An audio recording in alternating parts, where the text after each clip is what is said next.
এইখন জুবিনৰ অসম, এইখন আমাৰ জননী আৰু জন্মভূমি। এইখন অসমত আমি যিকোনো কাৰণতে এইখন অসমক আমি নেপাল কৰিব নোৱাৰো। কেইটামান দিনৰ পৰা সামাজিক মাধ্যমত নেপালৰ উদাহৰণ দিয়া হৈছে। আমি অসমত লাচিতৰ উদাহৰণ দিম। আমি অসমত আমি মহাৰাজ পিথুৰ উদাহৰণ দিম। আমি ভগদত্তৰ উদাহৰণ দিম। আমি ভূপেন হাজৰিকাৰ উদাহৰণ দিম। আমি জুবিন গাৰ্গৰ উদাহৰণ দিম। আমি নেপালৰ উদাহৰণে অসম নচলাম। আজি এটাই মই কথা ক'ব খোজো, এটাও যদি অসমৰ সম্পত্তিক আজি আমি হানি কৰোঁ, আটাইতকৈ দুখ জুবিন গাৰ্গে পাব।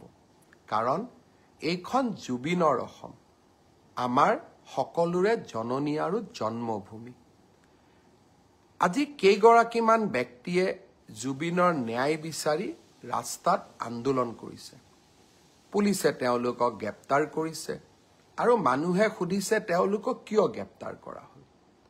এজন ব্যক্তিৰ নাম অজয় ফুকন। জুবিন গাৰ্গে নিজে এই ব্যক্তিজনৰ বিষয়ে কৈ যোৱা কথাকেইটা আপোনালোকে শুনিব। জুবিনে জীৱনকালত কৈ গৈছিল যে এই ব্যক্তিজনৰ জৰিয়তে মোৰ লগত কোনেও সম্পৰ্ক নকৰিব। মই জুবিনে দিয়া টুইটটো মই পঢ়ি দিব খোজা নাই। জুবিনৰ ভিডিঅ'টো সামাজিক মাধ্যমত উপলব্ধ থাকিব।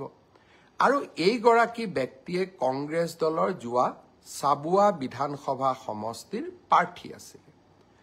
আনজন ন্যায় বিচৰা ব্যক্তি হ'ল ভিক্টৰ দাস।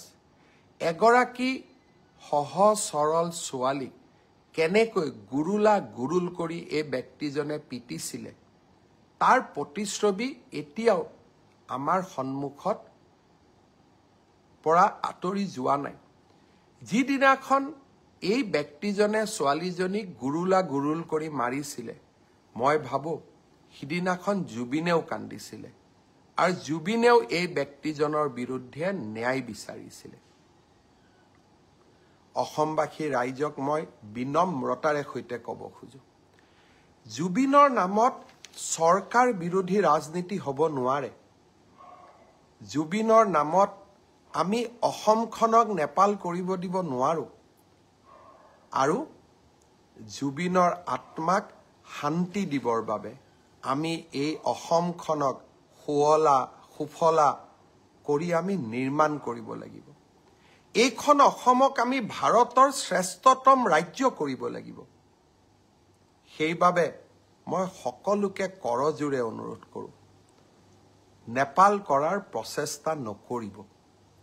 কাৰণ ইয়ে জুবিনৰ আত্মাক আটাইতকৈ কষ্ট দিব।